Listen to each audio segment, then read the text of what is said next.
Home Remedies presents. Did you know lemon peels could help you get rid of joint pain? Lemon peels help in improving bone health.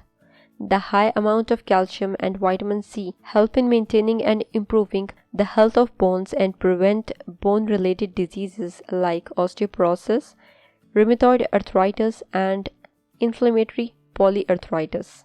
In today's video, I will share with you a simple recipe that will help you get rid of joint pain. Ingredients: lemon peels from 2 lemons, olive oil. Procedure: put the peels of 2 whole lemons in a jar and add enough olive oil to cover them completely.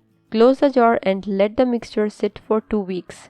When the remedy is ready for usage, put some of the olive oil onto a clean gauze and place the gauze onto the affected area.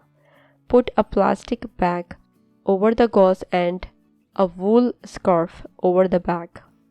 Do this procedure in the evening because the best way to heal your joints is to let this coating to act overnight. Try this remedy and share your comments with me. If you liked the video, hit that like button to give it more value and share it on your social networks to let others benefit from it too. Thanks for watching. Goodbye.